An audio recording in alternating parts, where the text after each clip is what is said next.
Hoy vamos a hablar de este libro que se llama Obras completas y otros cuentos de Augusto Monterroso. Augusto Monterroso es un escritor guatemalteco que es conocido mundialmente por un cuento que se llama El dinosaurio y que coincidentemente salió en este libro. Se llama El dinosaurio. Cuando despertó, el dinosaurio todavía estaba allí. Es todo el cuento. Ese es todo el cuento. Este libro salió en 1973. Fue editado por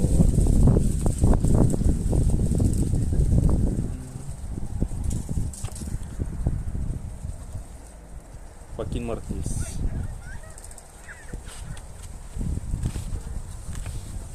Joaquín Mortis, de la serie El Volador.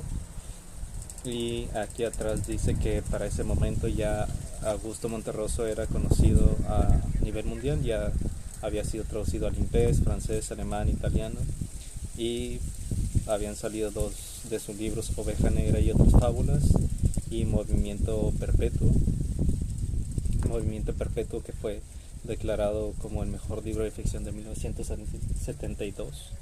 Entonces ya tenía una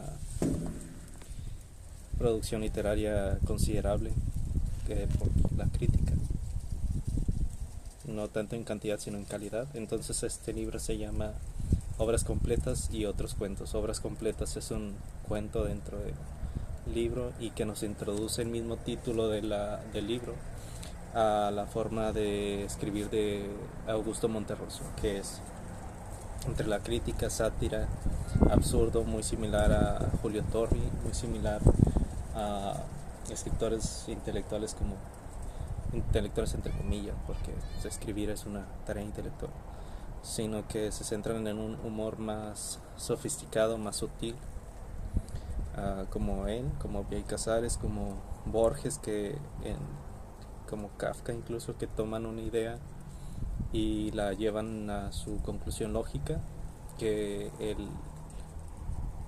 paso de las acciones de los cuentos tiene más que ver con una conclusión lógica que con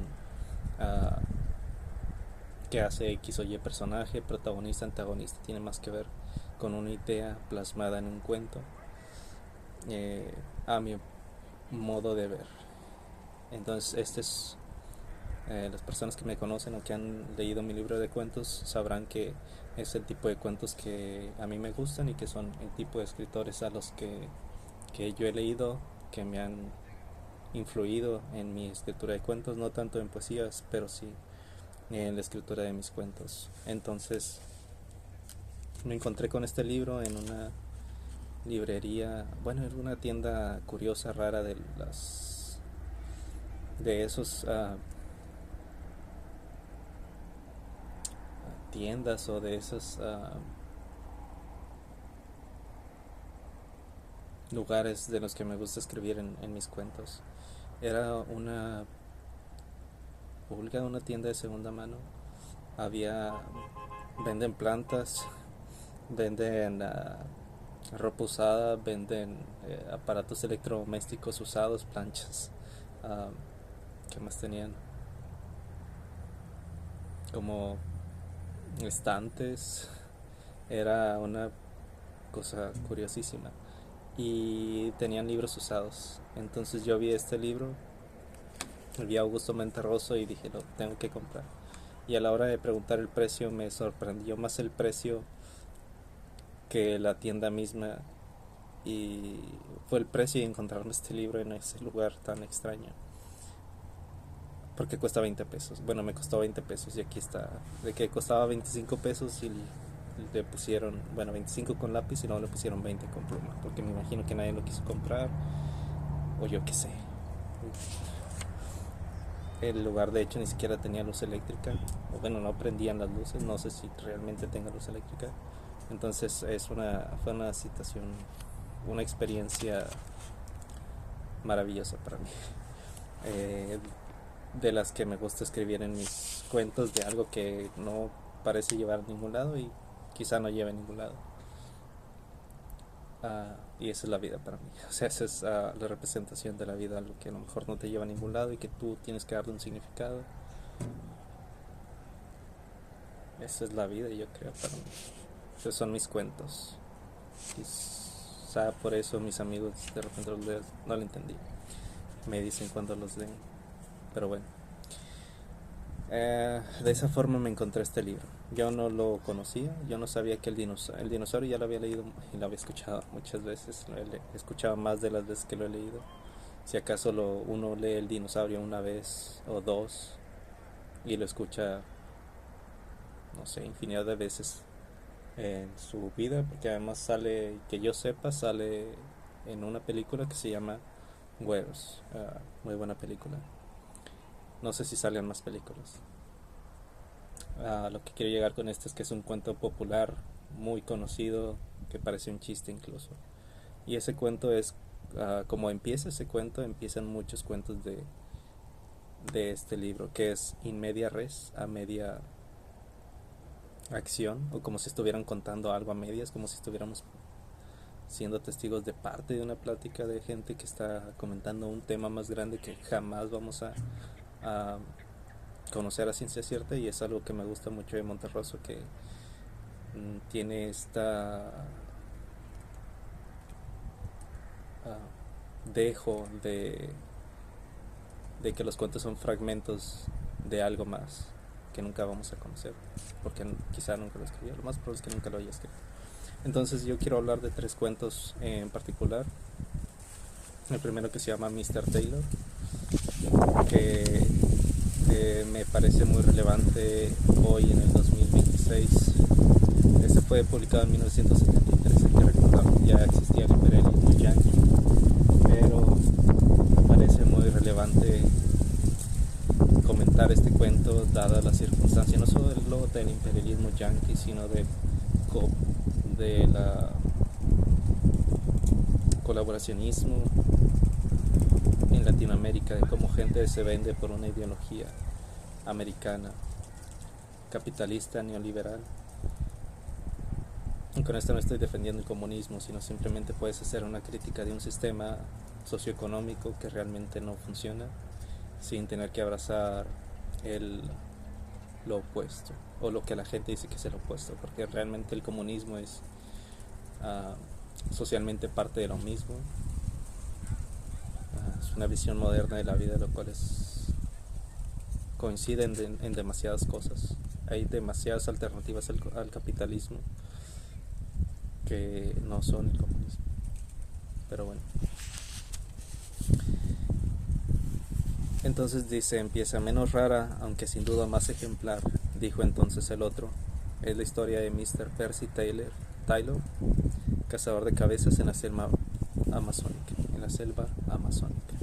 Entonces con esto nos introduce ese dejo que les decía, de que hay una narración más grande que jamás vamos a conocer y que esta narración es parte de otra cosa. En fin, esto se trata de un gringo que es muy pobre y que se va a la selva amazónica. No nos dice que es en Brasil, simplemente quizá en un país ficticio que está en la selva amazónica. Puede ser Perú o bueno, Ecuador, creo que le quitaron la selva amazónica. Paraguay creo que queda en la selva amazónica, alguno de esos países que tenga territorio en la selva amazónica, las Guyanas o yo qué sé. Entonces en 1937, y que era demasiado pobre, que era conocido como el gringo pobre, pero que no era, bueno, los niños le aventaban piedras y todo eso, pero por el primer ministro y gente del gobierno de ahí era respetado para no meterse en problemas diplomáticos con Estados Unidos. Entonces no le afligía ser pobre a Mr. Taylor, porque había leído, es una cita textual, porque había leído en el primer tomo de las obras completas de William G. Knight, que si no se siente envidia de los ricos, la pobreza no deshonra. Entonces, bueno, la gente así lo trata, y en una de las ocasiones en que Mr. Taylor se va a la selva a buscar raíces, literalmente el cuento dice que se va a buscar raíces para comer, se encuentra con alguien de una tribu que le ofrece comprar una cabeza reducida. El indígena le habla en inglés mucho, uh, y Mr. Taylor se hace el desentendido. Entonces aquí hay un detalle de la globalización, crítica a la globalización muy sutil, de cómo alguien en una tribu apartada de la civilización, o de la civilización occidental, sabe inglés, por lo menos lo suficiente como para comerciar. Y le dice, buy head, money, money. Y Mr. Taylor, como no tiene dinero, se hace el desentendido, así como que no le entiende. Y al indígena le da vergüenza su inglés mocho y le termina regalando la cabeza reducida a Mr. Taylor, a lo cual es muy gracioso, muy muy gracioso. Entonces Mr. Taylor pues se la lleva a su choza, vive en una choza y pues la está viendo y se la manda a un tío que se llama Mr. Rolson. Entonces se la manda por correo y que le gustó a su tío y le pide 10 cabezas. Y luego Mr. Taylor, quién sabe cómo, se las envía, las consigue, se las envía por correo. Y después le pide 20 su tío y él pues las consigue y se las envía. Y ya después empieza a sospechar. O se da cuenta de que su tío está haciendo negocio, o básicamente está haciendo tonto, ¿verdad? De que no entendía. Entonces ya le manda una carta a su tío de que sospecha que está haciendo negocio, y el tío le dice, sí, vamos a poner una compañía, una empresa, tú consigues las cabezas y yo las comercializo acá. Entonces Mr. Taylor empieza a hacer negocios con los locales, con el gobierno local, nunca nos dejan claro cuál gobierno, pero consigue una licencia de producción exclusiva. Entonces le dan el monopolio, siempre ser un monopolio porque usa términos comerciales que yo la verdad no recuerdo. Le dan el monopolio para comerciar las cabezas durante 99 años. Entonces eso empieza a generar una riqueza tremenda, porque todas las cabezas se empiezan a poner, bueno, la venta de cabezas o la obtención de cabezas reducidas se empieza a poner de moda en Estados Unidos. Entonces eso va generando cierta riqueza, pero vemos que la riqueza no se queda en el país, bueno, no se ve reflejada en el país. Aquí dice, mientras tanto la tribu había progresado en tal forma que ya contaba con una veredita alrededor del palacio legislativo. Por esa alegre veredita paseaban los domingos y el día de la independencia los miembros del Congreso, carraspeando, luciendo sus plumas, muy serios, riéndose, en las bicicletas que les había obsequiado la compañía. Entonces la compañía ni siquiera les da dinero, les da cosas. Y curioso que celebraran el día de la independencia, porque les digo que Augusto Monterroso es muy sutil en sus críticas, que celebraran el día de la independencia pues siendo trabajadores, obreros de esta empresa que se dedicaba a reducir cabezas. Entonces nos cuentan que las cabezas se empiezan a se hacen de muertos, ¿sí? Pero luego empieza a haber escasez de cabezas porque se pusieron de moda en Estados Unidos y la demanda excedía a la oferta. Entonces comenzó la escasez, ¿verdad? Las meras defunciones resultaron ya insuficientes. El ministro de Salud Pública se sintió sincero y una noche, bueno, empieza a contarnos de cómo estaba con su esposa, el ministro, y que le preocupa esto de que no hay suficientes cabezas para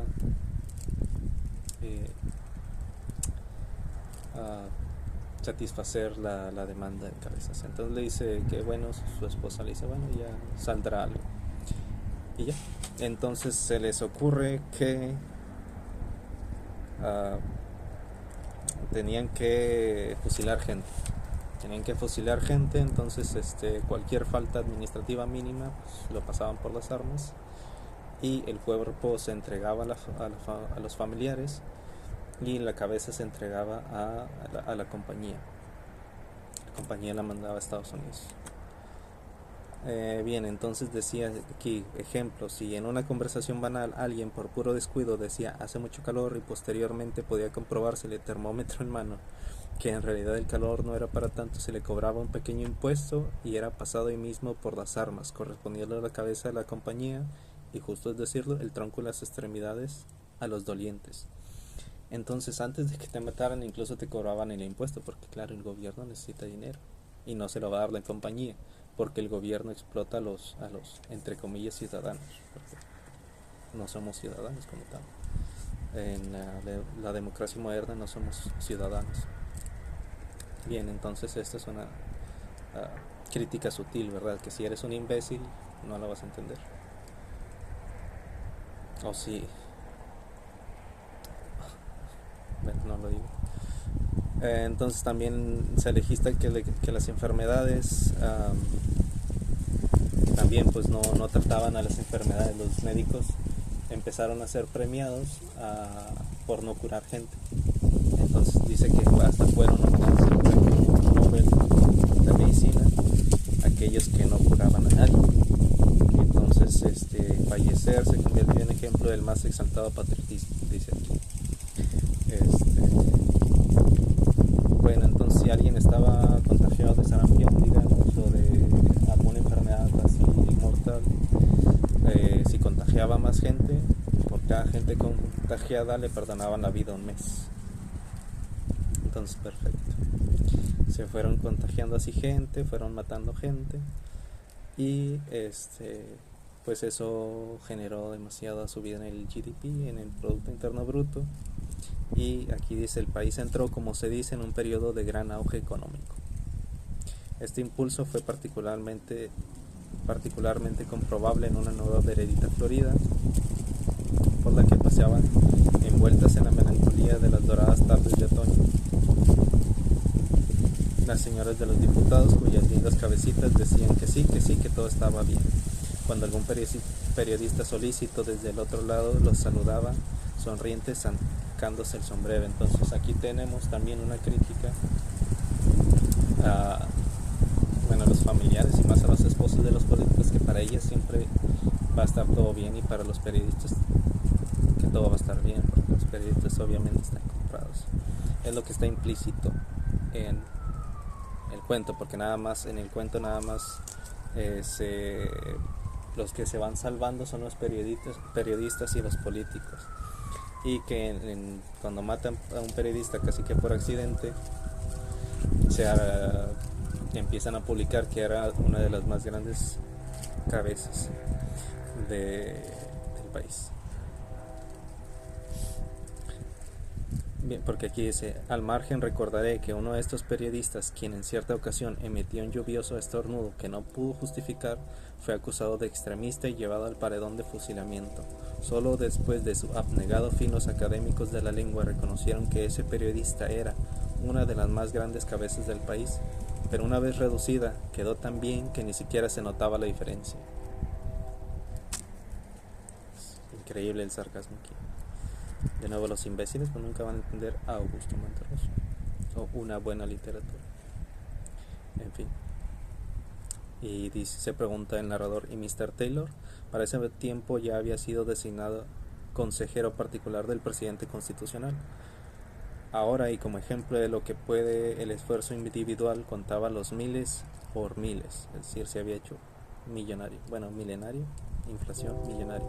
Mas esto no le quitaba el sueño, porque había leído en el último tomo de las obras completas de William G. Knight que ser millonario no deshonra, sino se desprecia a los pobres.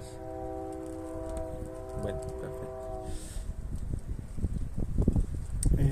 Y entonces empezó a haber un momento en el que solo quedaban las autoridades y sus señoras, y los periodistas y sus señoras, los que mantenían el negocio a flote básicamente.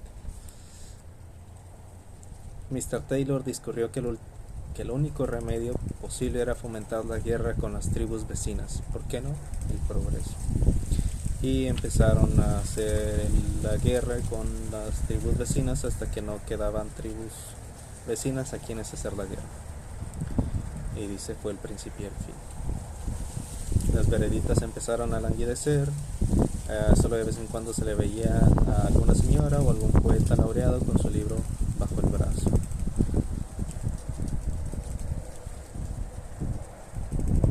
Se seguía sosteniendo el negocio y se empezaban a ver cabezas pues de periodistas y de políticos ya incluso.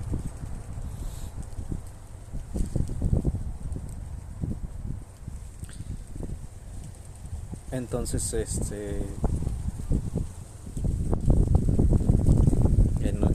dice, en uno de esos embarques antes diarios disminuyeron a uno por mes, ya con cualquier cosa, con cabezas de niños, de señoras, de diputados. De repente cesaron del todo.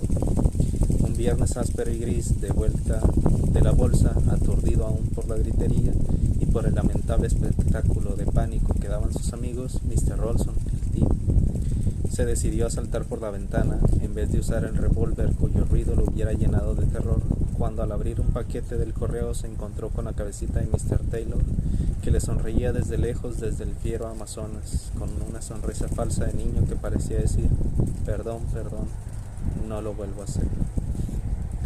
Entonces este cuento, es un cuento tremendo para abrir un libro, excelente cuento, que es muy actual. Bueno, desde el 73 a la fecha han pasado 53 años, 2026, y pues básicamente es la misma historia.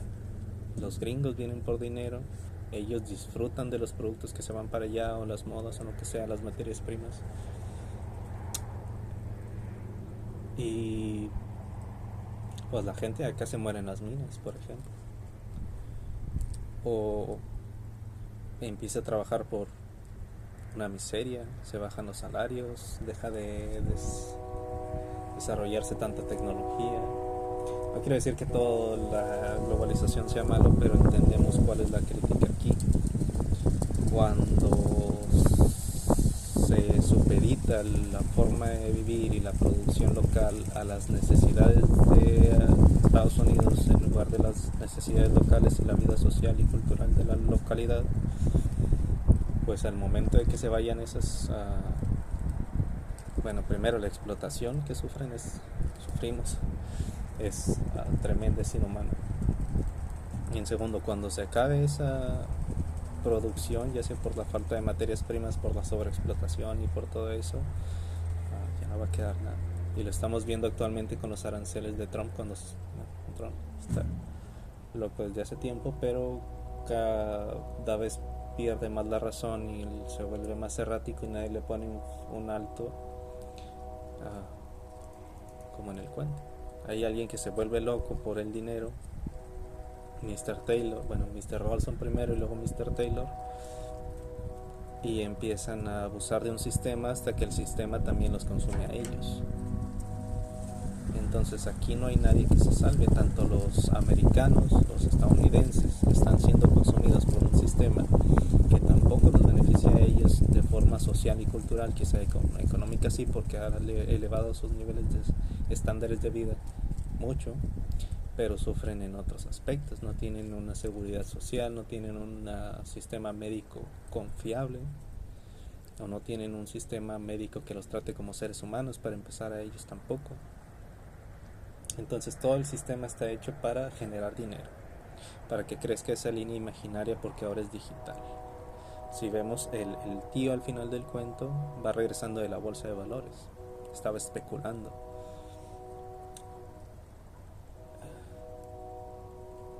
Y también hay algo metafórico, o sea, es muy directo el cuento, pero también hay algo metafórico de cómo los hispanoamericanos o latinoamericanos, para incluir a los brasileños,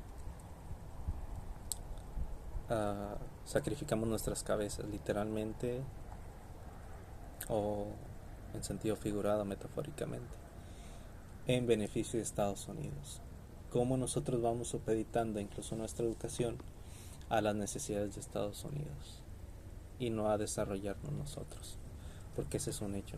La educación en México está supeditada a lo que diga Estados Unidos, que si la inteligencia artificial, porque está aumentando el Producto Interno Bruto de Estados Unidos, eso es lo que le da auge. Las autoridades ya sean regionales, locales o nacionales en México actualmente. Y es absurdo. Y está sacrificando las mentes de los niños. Entonces no ha cambiado mucho la cosa en 52, 53 años. Y pues el cuento no es optimista. Y el capitalismo, mientras siga habiendo ese tipo de capitalismo, no se reforme o no se construya otra forma de producción, no hay un fin optimista para esto. Entonces es el primer cuento del que quería hablar. Después quiero hablar de dos cuentos que hablan de la tarea del escritor. Y me compré estos, bueno, son unos prints de un cuadro, creo que es no sé si sea el óleo, el original, o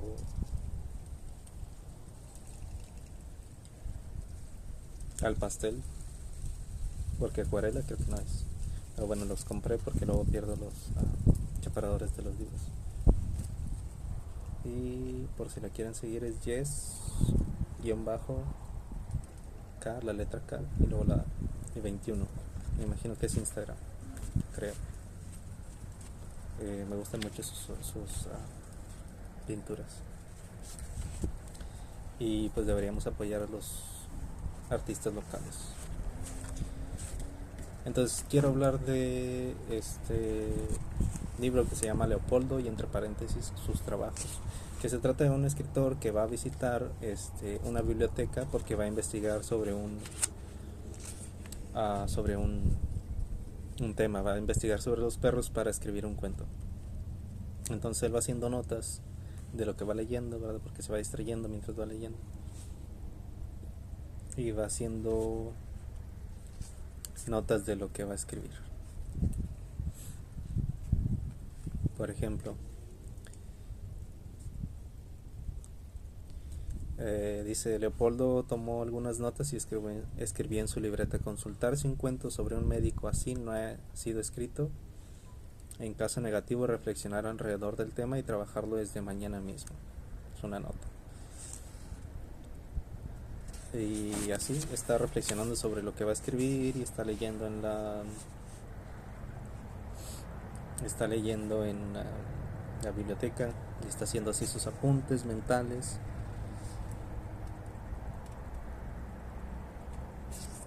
Y va leyendo y haciendo puntos. Entonces aquí tenemos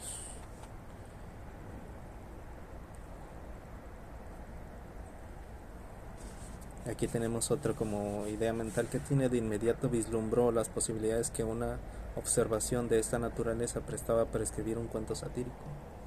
Tomó notas. El presidente de una negociación cualquiera hace venir al gerente y le reprocha su lenidad, al mismo tiempo que señala con cólera una gráfica en descenso. Usted comprende mejor que yo que si las cosas siguen así el negocio se vendrá abajo. En tal caso me veré obligado a sugerir en la próxima junta de accionistas la conveniencia de buscar un gerente más apto. El gerente, aturdido por el picotazo, quiere decir algo, pero su jefe está dictando ya y la taquigrafía, o taquígrafa, bueno, aquí dice taquigrafía, recogiendo sus palabras. La prosperidad que se ha observado en nuestra negociación durante los últimos 3 meses me obliga a pensar que la amenaza de usted de separarse nace más bien que de un natural temor de su parte, de un inadecuado punto de vista. El hecho de que las ventas hayan bajado en los últimos días obedece a un simple fenómeno observado ya por Adam Smith, fenómeno que consiste en la variabilidad de la oferta y la demanda cuando el mercado se satura. El gerente llama entonces al jefe de ventas: usted debe comprender mejor que yo que si las cosas siguen, etcétera, me veré obligado, etcétera, la conveniencia, etcétera. El picotazo hace reaccionar al jefe en dirección de la gallina vendedora principal. Si en la próxima semana no suben las ventas en un 20%, mucho me temo que usted, etcétera. Con unas plumas menos, la vendedora principal picotea a su más cercana subordinada, quien picoteará a su novio, quien picoteará a su madre, quien, en efecto, concluyó Leopoldo, podría escribir un buen cuento con ese movido asunto. Bien, entonces así se va haciendo como ideas mentales y pues se va así viviendo en su cabeza cuentos que no termina de escribir. que no termina de escribir. Y entonces la reflexión de este cuento de Leopoldo, entre paréntesis, sus trabajos, es como los escritores muchas veces pues vivimos más en nuestra cabeza que lo que escribimos, y lo que escribimos es una parte ínfima, muy pequeña de lo que de los mundos mentales que hemos construido y que incluso nosotros recordamos a través de notas o simplemente en nuestra mente, y pues que actualmente le llamaríamos autismo, eso probablemente. Entonces a mí me hizo gracia este cuento porque yo soy así, yo suelo hacer notas, y de todos los cuentos, bueno, algunos los pierdo y luego los encuentro así años después. Y también es una crítica menos velada, ¿verdad? Que deberíamos escribir más en lugar de investigar tanto, porque así pues nunca vas a acabar. Entonces es un cuento que me pareció comentarlo de pasada, no tan sofisticado en su crítica y relevante como el otro, pero comentarlo de paso. Y por último tenemos el cuento que le da título al libro, que se llama Obras Completas, y que se trata de críticos académicos y escritores. Entonces aquí hay personajes de la literatura como Feijó, bueno, el apellido de Feijó, que suele frecuentar a un círculo de un crítico académico y que lleva sus poemas. Entonces Feijó primero lleva sus poemas, primero con vergüenza, ¿verdad? Con cierta vergüenza, ¿verdad? Cierto rubor. Y pues no recibe felicitaciones, no recibe como algo, retroalimentación positiva, pues nada más los lee y no le comenta nada el maestro del círculo, del círculo literario, el maestro del círculo literario, no profesor, sino maestro, el que sabe mucho, porque es un académico que sabe mucho de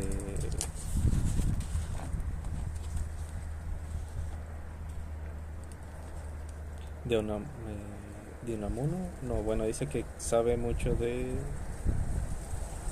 Mantúfor, Quintiliano, Ríos, Lope de Vega, Iturbe,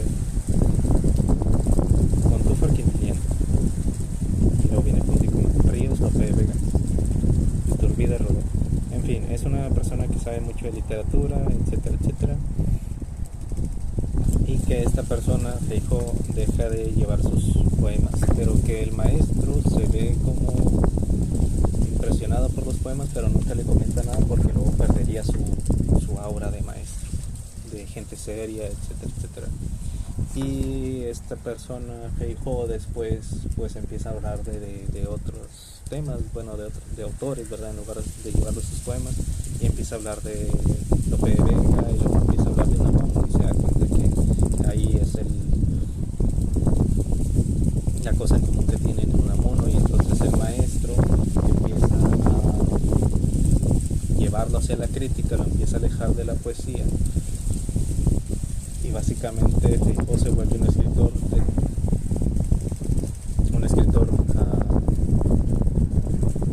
o comentarista crítico de Unamuno. Y entonces así pasan los años y al final Feijó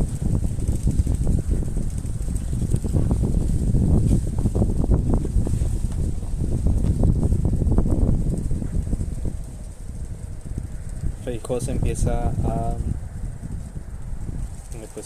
especializar en Unamuno y saca una versión comentada de las obras completas de Unamuno. Y voy a buscar aquí el punto más importante del cuento.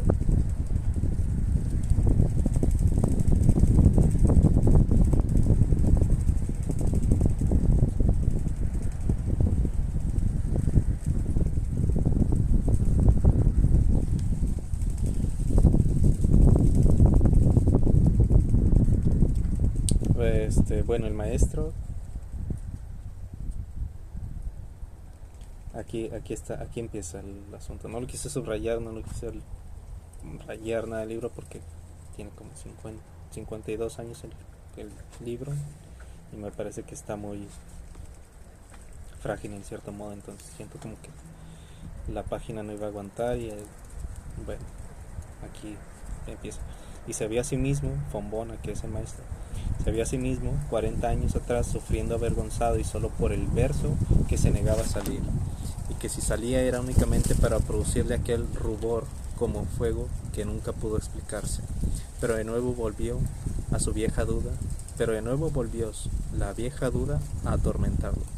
Se preguntó otra vez si sus traducciones, monografías, prólogos y conferencias, que constituirían en dado caso una preciosa memoria de cuánto valor se había escrito en el mundo, bastarían a compensarlo de la primavera que solo vio a través de otros y del verso que no se atrevió nunca a decir.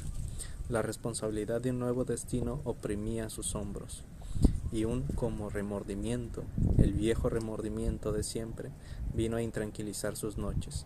Feijó, Feijó, muchacho querido, escápate, escápate de mí, escápate de Unamuno, quiero ayudarte a escapar.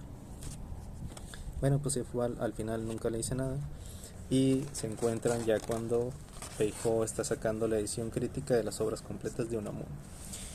Y luego dice: Feijó le estrechó la mano y dijo 2 o 3 palabras que casi no se oyeron, pero que significaban que sí, que mucho gusto, mientras Fombona saludaba de lejos a alguien, o buscaba un cerillo, o algo. Entonces, bueno, ¿qué nos quiere decir este cuento, muchachos? Uno, no se vayan por la crítica literaria, si su alma es de poetas, si les interesa la literatura, no se enfoquen en la crítica literaria. No es como que no la hagas, no es lo que está diciendo el cuento, sino que la crítica literaria no es literatura. ¿Quién lee crítica literaria? ¿Quién? Y más ahorita cuando hay videos, eso, esto y lo otro. O sea, tú lees crítica literaria cuando le compras las obras completas en cátedra, si tienes el dinero en cátedra. O si no, pues, los pirateas, y creo que cátedra ni siquiera está pirata, es difícil de conseguir. He visto más siglo XXI, Alianza, pirateados que cátedra. Deben tener buen abogado, no sé qué pasa ahí. Entonces, si te interesa la literatura, no caigas en la trampa de enfocarte en la crítica literaria. Es literatura, con toda la vergüenza que puedas sentir al escribir poesía y al desnudar tu alma, o desnudar tu mente, tu psicología a través de versos. Y me gustó mucho ese cuento por el mensaje que transmite, porque al fin y al cabo Augusto Monterroso pues es un escritor que en este momento ya estaba consolidado, ya había sido traducido a por lo menos 4 idiomas, y que se preocupa por darle un consejo a los escritores, y más tomando en cuenta que en los 70 pues cuál era el ambiente literario. Estaba más enfocado a ensayos. O sea, no quiero decir que es lo que había, sino que estaba más enfocado en ese momento que actualmente a los ensayos, al comentario, al erudismo, por decirlo de alguna forma, a lo intelectual. Tenemos ahí a Octavio Paz, no sé si sea en los 70, no me interesa eso, pero del 2026, pues lo que pasó en la década de los 70, 60 y 80 para nosotros es lo mismo. Que no tiene caso tampoco fijarse en el año, en fin. Antes de hacerme bolas, era algo que pasaba más en ese momento, ¿verdad? Por ejemplo, teníamos a Julio Cortázar, que tradujo todo a Edgar Allan Poe, pero pues que no fue un trabajo crítico, fue un trabajo de traducción. Entonces los escritores esperaban que hicieran cosas así, cosas críticas, cosas más crítica literaria, pues, y que no habíamos que enfocarnos en todo eso. ¿Qué más me gustaría comentar de esto? Nada, muy buen libro, búsquenlo, piratenlo. No sé si esté pirata, la verdad. A mí me costó 20 pesos, entonces no tiene caso que lo pirateen. Y tiene muchos más cuentos. Bueno, no sé si muchos sea la palabra, pero que está al final, y el prólogo normalmente en los libros de cuentos está al final. Y luego se preguntan de por qué puse el prólogo, pongo los prólogos al final de mis libros, y aquí está hasta el final. Y tenemos, por ejemplo, Mr. Taylor, uno de cada tres, que es un cuento que habla o que antecede a las redes sociales, que quizá la siguiente semana haga un video de ese cuento, que es muy interesante. Sinfonía concluida, que es una crítica al esnovismo en la música clásica, la música del clasicismo como época musical. Primera dama, que es una crítica a los políticos y pues a las primeras damas, obviamente. El eclipse, que es un cuento muy popular, por lo menos en las escuelas, y que se suele poner de ejemplo, que se trata de un sacerdote que le está diciendo a los mayas que va a haber un eclipse y los trata de asustar, diciéndoles que va a haber un eclipse. Diógenes también, que es un cuento más confuso, más surrealista, más al estilo, no voy a decir, bueno, quiero decir al estilo de Cortázar, de por ejemplo Continuidad de los parques, en ese sentido, donde el narrador está difuminado en la historia, etcétera. Pero no quiero decir que Julio Cortázar influyó en Augusto Monterroso. Quiero decir que si conocen ese cuento, pues es eso, pero llevado más al límite. El dinosaurio, que ya lo comentamos. Leopoldo, sus trabajos, que ya lo comentamos. El concierto, que se trata de las preocupaciones de un papá sobre su hija, que es artista, que es pianista. El centenario, que la verdad se trata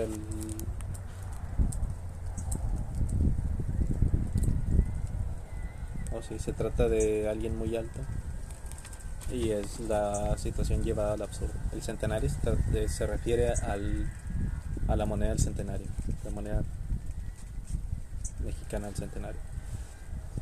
No quiero engañarlos,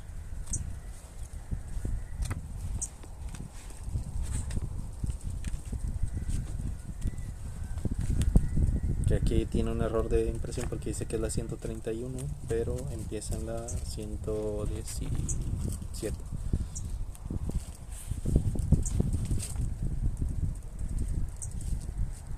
Y que trata de que están proyectando una película y luego se mezcla con el audio, porque antes la película era proyectada y el audio era reproducido. Entonces ahí hay una situación ahí entre la esposa del director de la película, me parece, y la presentación de la película. Es una situación curiosa y graciosa. Y luego el cuento que se llama Vaca, que curiosamente se parece a uno de mis cuentos, que no recuerdo cómo se llama, pero se los voy a leer. La vaca, bueno, vaca nada más. Cuando iba al otro lado en el tren me erguí, de pronto feliz sobre mis dos patas, y empecé a manotear de alegría y a invitar a todos a ver el paisaje y a contemplar el crepúsculo, que estaba de lo más bien. Las mujeres y los niños y unos señores que detuvieron su conversación me miraban sorprendidos y se reían de mí, pero cuando me sentí otra vez silencioso, no podían imaginar que yo acababa de ver alejarse lentamente a la orilla del camino una vaca muertita, sin quien la enterrara, ni quien le dictara sus obras completas, ni quien le dijera un sentido y lloroso discurso por lo buena que había sido y por todos los chorritos de humeante leche con que contribuyó a que la vida en general y el tren en particular siguieran su marcha. Bueno, no. Vamos a decir que no se parece a ninguno de mis cuentos.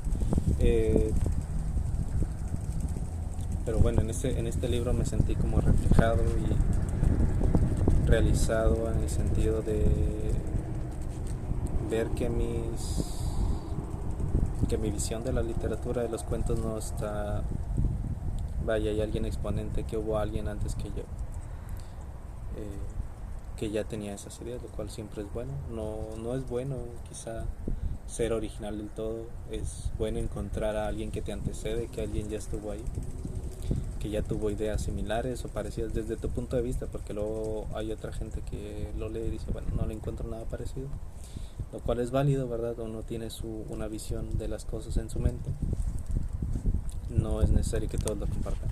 Entonces, para mí, algo tienen en común los cuentos de Augusto Monterroso y los míos. No quiere decir que los míos sean tan buenos como los de él, pero se entiende la idea. Y por último tenemos Obras Completas, que es la que le da título a este cuento, perdón, a este libro, el cuento que le da título a este libro. Y sería todo. Espero que, no sé, estén bien.